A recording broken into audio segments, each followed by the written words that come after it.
बच्चों, मेरा नाम है अभिषेक और आप सभी बच्चों का, अपने छोटे भाइयों का मैं स्वागत करता हूं अपने YouTube channel the Gurukul classes में। तो आप सभी का स्वागत है एक नई क्लास में। तो आज की क्लास होगी कक्षा 10 के बच्चों के लिए, जिसमें हम मानव नेत्र और रंग बिरंगा संसार इसको एक बार में ख़त्म कर देंगे। लगभग 20 से 25 मिनट का वीडियो जाने वाला है। तो इतने से पढ़ करके आप क्या करके आएंगे वो आपको समझ में आ जाएगा कि हमको क्या करना है। तो देखो इसमें क्या क्या पढ़ना है। सबसे पहले मानव नेत्र की चर्चा करेंगे। मानव नेत्र आपके सामने बना है, इसको एक एक पॉइंट से समझते जाएंगे। जो हमारा बाहरी आवरण आपको दिख रहा है, ज़्यादा बातचीत नहीं करेंगे क्योंकि हमको इसको बहुत रैपिड फायर से ख़त्म करना है। तो आपको ये जो आँख आपको पलक के अंदर जो दिख रहा है ये आपकी कार्निया होती है और 90% जो प्रकाश होता है यहीं से अपवर्तित हो जाता है। मतलब जितना प्रकाश की किरणें मोड़े होती हैं कार्निया से ही आपकी अपवर्तित हो जाती हैं। इसके बाद क्या होता है बच्चों, जो इसकी आपको काली काली भूरी नीली है ना, इस प्रकार की आपको जो आँखों का नेत्र दिखाई पड़ता है। जैसे आपके घर में पर्दों का कलर होता है, ऐसे ही आँखों में जो कलर होता है वो आइरिस पर्दे के कारण होता है। तो आइरिस पर्दे के कारण नेत्र का अलग अलग कलर होता है, मतलब नेत्र के कलर को डिनोट करता है कुल मिला के। इसके बाद और पर्दा क्या करता है, पर्दा के बीच में ये जो आप छेद देख रहे हैं ये होता है पुतली। यहाँ पे जो लिखता जाए उसको देखते जाओ कि हाँ मैं क्या बता रहा हूँ। जो पर्दे के अंदर छेद होता है इसको कहते हैं पुतली। और पुतली को बड़ा करना छोटा करना, अंधेरे कमरे में जाओगे तो आपकी पुतली हो जाएगी बड़ी, पूरी ब्लैक ब्लैक हो जाएगी। अगर आप अंधेरे कमरे के बाद उजेले में ज़्यादा प्रकाश में जाओगे तो पुतली आपकी छोटी, आप ऐसे करके पलक दबा के देखते हो ना, ऐसे करके। तो ये काम करता है आपका आइरिस पर्दा। और ये जो अंदर छेद होता है इसको कहते हैं पुतली। पुतली का काम होता है प्रकाश की किरणों को अंदर रेटिना पे भेजना या लेंस तक भेजना। इसके बाद बच्चों आप देख रहे होंगे ये नेत्र लेंस। नेत्र लेंस का काम होता है प्रकाश की किरणों को रेटिना पर मोड़ करके ले जाना, है ना। ये होता है नेत्र लेंस का काम। अब नेत्र लेंस की विशेषताएं सुन लो। नेत्र लेंस या अपने अनुसार फोकस को एडजस्ट करने वाला होता है। इस प्रकार का लेंस अभी तक कृत्रिम रूप से नहीं बनाया गया। इसके अनुसार एडजस्ट करने वाले तुम्हारे लेंस बनाए गए हैं, जिनको अलग अलग हटा करके बार बार लेंस लगाने पड़ते हैं, जिनको कैमरा में लगाया जाता है। कैमरा को मानव नेत्र का उदाहरण लेकर ही निर्मित किया गया है। तो इस बात समझ में आ गई। अब इसके बाद बच्चों समझेंगे, इसके अंदर जल द्रव भरा होता है जिसका अपवर्तनांक लगभग जल के अपवर्तनांक के बराबर होता है। इसके बाद इसमें जो पश्चमाप पेशियां देख रहे हो ये बड़ा काम करती हैं, हाथ की तरह होती है, इसे पकड़े रहती है। नेत्र लेंस को समंजन क्षमता पश्चमाप पेशियों के कारण उत्पन्न होती है। समंजन क्षमता का मतलब होता है कि आवश्यकता अनुसार फोकस को कम या ज़्यादा घटा बढ़ा लेना या नेत्र लेंस की द्वारक को छोटा या बड़ा करना समंजन क्षमता कहलाता है। तुमसे 1 नंबर या 2 नंबर में परिभाषा पूछ सकता है। इसके बाद पश्चमाप पेशियों का काम आपने समझ आ गया कि लेंस को पकड़ने का और इसकी समंजन क्षमता को बनाए रखने का, मतलब इसकी फोकस दूरी को कम ज़्यादा या द्वारक को कम ज़्यादा करने का काम करता है। इसके बाद आपको ये जो बाहरी आवरण गोलक का देख रहे हो, अच्छा गोलक का पूरा व्यास 2.3 लगभग सेंटीमीटर होता है और ये दृढ़ पटल होती है, मतलब कठोर भाग ऊपर का। इसके बाद ये जो अंदर वाला देख रहे हो ये तुम्हारी होती है रेटिना। सबसे पीछे वाला भाग ये होता है रेटिना, ये रेटिना है ना, ये पीछे वाला भाग रेटिना कहलाता है। ये दंत तंत्रिकाएं या इनको सीधे तंत्रिकाएं कह लो, जो तुम्हारे डाटा को भेजती हैं दिमाग तक। अच्छा डाटा बनता कैसे, यहाँ से प्रकाश की किरण गई, मान लो यहाँ कोई वस्तु है तो इससे प्रकाश की किरण ऐसे गई, फिर ऐसे गई, ऐसे, है ना। तो ये तुम्हारा यहाँ डाटा निर्माण हुआ, ये डाटा को सीधे भेज देती है दिमाग में और जो इसको प्रोग्रामिंग करके तो आपको बता देता है कि ये कौन सी चीज़ है। इसमें और क्या चीज़ छूट गई, इसमें तुम्हारा अंध बिंदु होता है जहाँ प्रकाश की एक भी मात्रा नहीं पहुँचती, उसे अंध बिंदु कहते हैं। ये पीत बिंदु होता है जहाँ प्रकाश की अधिकतम मात्रा पहुँचती है, इसे पीत बिंदु कहते हैं। तो ये हो गया तुम्हारा नेत्र। अब नेत्र में 2, 3 प्रकार, 4, 5 प्रकार के दोष होते हैं। तो सबसे पहले 2 दोष, निकट दृष्टि दोष और दूर दृष्टि दोष, दोनों को देखेंगे। अब हम इसको साफ करेंगे। कार्निया क्या होती है मैंने बता दिया, ये जो ऊपर को आपको दिख रहा है कार्निया होती है। इसमें काचाभ द्रव भरा होता है, काचाभ द्रव, इसमें नेत्र द्रव, दोनों का अपवर्तनांक लगभग बराबर होता है। अब हम दूर दृष्टि दोष और निकट दृष्टि दोष, दोनों दृष्टि दोष देखेंगे। ये हमारा नेत्र है। अगर ये बन जाए यहीं पे, मान लो गोलक बड़ा, ये दोष हो गया। दोष देखो, निकट दृष्टि दोष और दृष्टि दोष। तो इसको अभी पेपर ओरिएंटेड पढ़ना है। अगर डिटेल से पढ़ना होता तो फिर बहुत पहले से पढ़ते चले आ रहे होते, खूब होशियार होते तुम लोग। पेपर की ओरिएंटेड पढ़ना है तो तुमसे पूछेगा कि निकट दृष्टि दोष से आप क्या समझते हैं, तो और इसके निवारण के बारे में लिखिए। निवारण इसका बताइए, तो क्या निवारण के लिए क्या करते हैं, किस लेंस का प्रयोग करते हैं, इसमें ऐसे भी पूछ सकता है। तो आप क्या लिखेंगे, आप कुछ नहीं लिखेंगे। कुछ का मतलब आप मेरी बात जो बोल रहा हूँ बस उतना ही लिख देंगे, आपको पूरे पूरे नंबर मिलेंगे। तो निकट दृष्टि दोष में मनुष्यों को या हमें निकट की वस्तुएं स्पष्ट रूप से दिखाई देती हैं, जबकि हमें दूर की वस्तुएं नहीं दिखाई देती। जो दोष हो वो दिखाई पड़ेगा, दूर का नहीं दिखाई पड़ेगा। तो निकट दृष्टि दोष में हमें दूर की वस्तुएं नहीं दिखाई पड़ती हैं। इसके निवारण के लिए हम क्या करते हैं, हम अवतल लेंस का प्रयोग करके किरणों को फैलाते हैं और जाके फोकस पे मिलवाते हैं। तो इसका निवारण यहीं पे देख लो। अब इसमें हमने लगा दिया बीच में ये अवतल लेंस। अवतल लेंस जैसे ही लगाया तो ये इसकी किरणों को थोड़ा सा फैला देगा।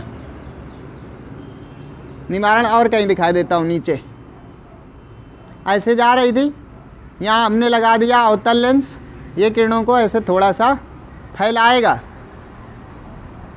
जाना चाहिए ऐसे,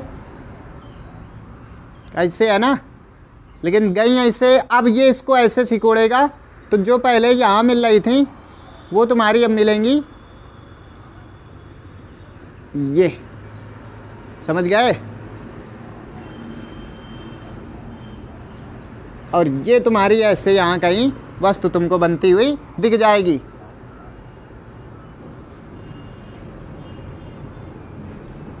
ये तुम्हारा रेटिना है।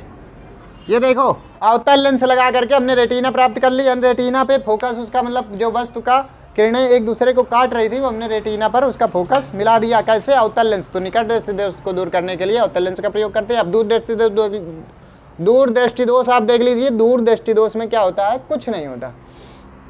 इसमें निकट की वस्तु हमें दिखाई देती थी, दूर दृष्टि दोष में हमें पास की वस्तु नहीं दिखाई देगी, दूर की वस्तु स्पष्ट रूप से दिखाई देती है। ये होता है दूर दृष्टि दोष। इसको दूर करने के लिए उत्तल लेंस का प्रयोग करते हैं। अब आ जाओ जरा दूर दृष्टिता। जरा दूर दृष्टिता में कुछ भी नहीं दिखाई देता है, या जरा दृष्टि दोष में बुढ़ापे में हमको न पास का न दूर का झिलमिल झिलमिल सब दिखाई पड़ता है। तो इसके लिए दोनों प्रकार के लेंसों का एक साथ प्रयोग किया जाता है, जिसको संयुग्मी लेंस उत्तल अवतल लेंस कहते हैं। उत्तलोत्तल, उत्तल अवतल इसको ऐसे ही पढ़ते हैं, तो उत्तल उत्तल लेंस कहते हैं। इसमें क्या होता है कि इसमें दोनों का मिलान एक साथ कर दिया जाता है। या तो अगर तुमको पास का नहीं दिख रहा है तो पास करना दिखने का मतलब दूर दृष्टि दोष, तो किरणों को जल्दी सिकोड़ देगा, है ना। तो ऐसा होता है। इसके बाद तुम्हारा मोतिया बिंदु। मोतिया बिंदु जैसे देखते हो ये तुम्हारे माड़ा पड़ जाता है ना, मांस का एक लुगदी टाइप की कार्निया पे व्हाइट कलर की अपारदर्शी कार्निया धीरे धीरे होने लगती है। इसका एक ही इलाज है, वो है ऑपरेशन, लेजर ऑपरेशन। इसके बाद आपका अबिंदुकता होता है कि अबिंदुकता में झिलमिल झिलमिल दूर की वस्तुएं झिलमिल झिलमिल दिखाई दे पड़ती हैं। इनके भी बेलनाकार लेंसों का प्रयोग किया। बेलनाकार लेंसेज का मतलब उसमें जो तुम्हारा चश्मा होगा उसमें लंबवत ऐसे बेलनाकार या शंक्वाकार, वर्णहीनता में शंक्वाकार और अबिंदुकता में लंबवत। वर्णहीनता भी नेत्रों में हो जाती है कि रंगों का पहचान नहीं होता है। इसी वर्णहीनता के आगे अब हम बढ़ते हैं रंग बिरंगे संसार में। तो रंग बिरंगे संसार में बढ़ते ही हमने समंजन क्षमता ये सब पढ़ ली। अब हम पढ़ेंगे सबसे पहले प्रिज्म। रंग बिरंगे संसार में हम क्या पढ़ेंगे, प्रिज्म। 10 से 20 मिनट में ख़त्म करने की कोशिश करेंगे। और आपने स्पीड बढ़ा ली तो स्पीड बढ़ा के देखोगे 2x में, तो बहुत जल्दी ख़त्म हो जाएगा। अब हम प्रिज्म पढ़ेंगे भैया। सबसे पहले प्रिज्म।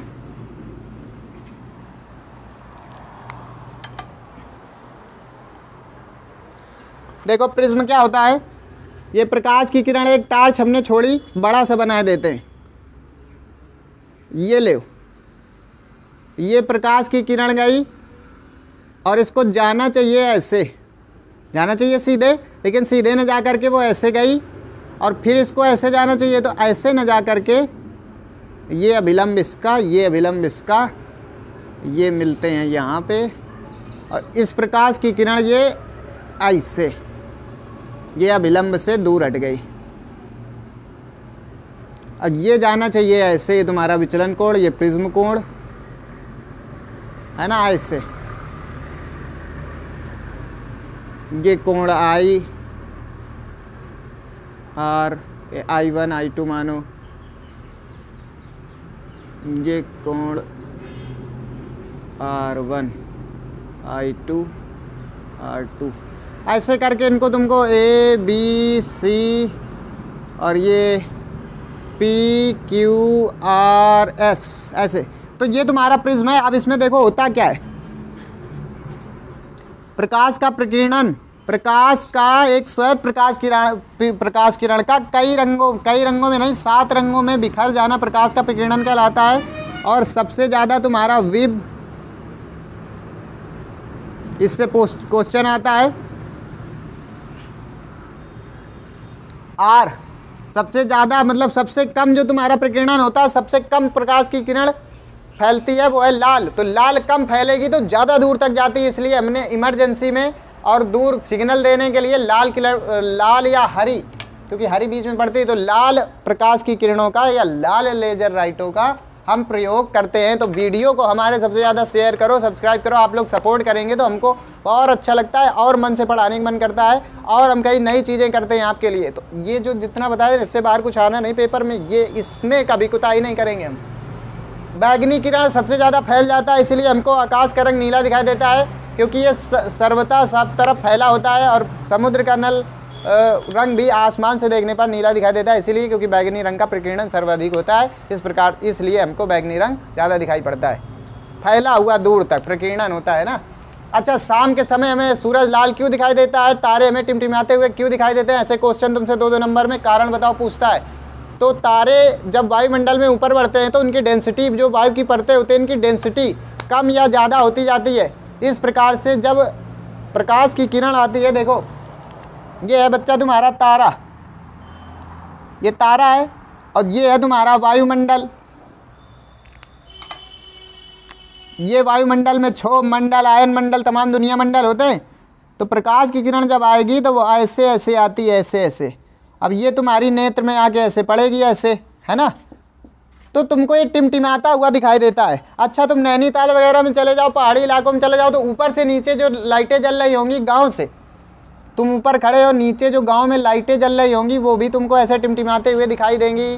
ठीक, तो इसका कारण यही होता है। आप कहेगा सूर्य हमको शाम और सुबह के समय चमकता हुआ लाल लाल क्यों दिखाई पड़ता है, तो लाल लाल इसीलिए दिखाई पड़ता है क्योंकि लाल प्रकाश की किरण का प्रकीर्णन बहुत कम होता है, इसलिए वह हमको दिखाई दे जाता है, वरना प्रकीर्णन हो जाए तो दिखाई ही ना दे। समझ में आई बात? तो प्रकीर्णन लाल प्रकाश का बहुत कम होता है, इसलिए हमको, अच्छा, तरंग दैर्ध्य ज़्यादा होती है और प्रकीर्णन होता है कम, और तरंग दैर्ध्य कम होगी तो प्रकीर्णन होगा ज़्यादा। ये हो गया तुम्हारा संबंध। इसके बाद इसमें और क्या पढ़ना है, इसमें हमने लगभग सब कुछ इंपॉर्टेंट बता दिया। सबसे ज़्यादा बैगनी का होता है और इसकी तरंग दैर्ध्य भी कम होती है। ठीक है, ये हो गया बच्चों तुम्हारा। अब हम पढ़ेंगे इसमें इंद्रधनुष का बनना। तो इंद्रधनुष का बनना तुम्हारी 3 चीज़ों पर आधारित होता है, प्रकाश का अपवर्तन, प्रकाश का पूर्ण आंतरिक परावर्तन और प्रकाश का प्रकीर्णन। 3 चीज़ों में देखो, एक पानी की जो बूंद होती है वो हल्का हल्का क्या पूरा पूरा,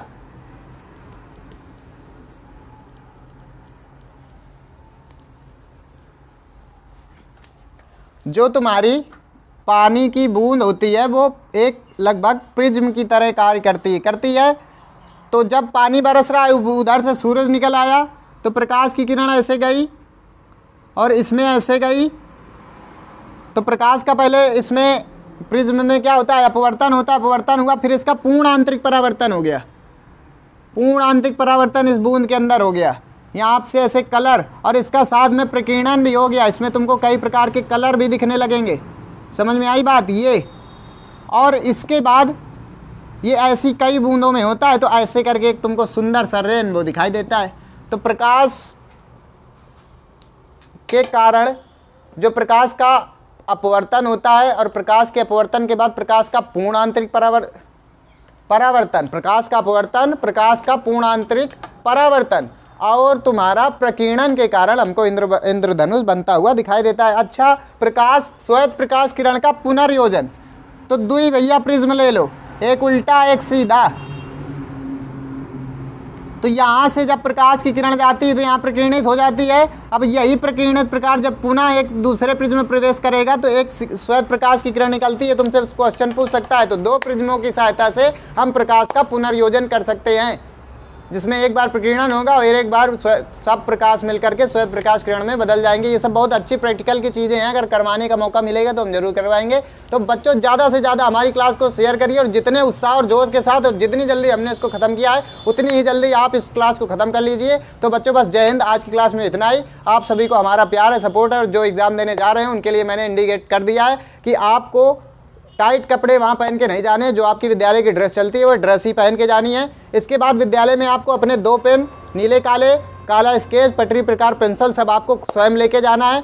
ये बात मैं रोज़ बता रहा हूँ, रोज़ की वीडियो में आपको थोड़ी देर ये बात मिल जाए। किसी से अनावश्यक लड़ाई झगड़ा बहस नहीं करनी है, अपने मन को शांत रखना है। एग्ज़ाम सेंटर में बैठने के बाद इधर उधर ताका जाकी नहीं करनी है, अनुशासन के साथ बिल्कुल बैठना है। जिन बच्चों को नहीं आता है कुछ भी, वो भी जो 15 मिनट पहले के मिलते हैं उसमें पेपर को नहीं पढ़ना, अपने आप को रिलैक्स करना, पेपर को धीरे धीरे हल करना शुरू करना है। उसमें कैसे करना है मैं आपको आगे वीडियो में बता चुका हूँ। 10-15 मिनट की वीडियो मैं एक लेके आया था, उसमें मैंने बताया था, जाके आई बटन में लिंक दिख रही होगी, देख लो कि परीक्षा को कैसे दें, फेल नहीं होना है। तो जय हिंद प्यारे बच्चों, आज की क्लास में बस इतना ही, मिलते हैं कल।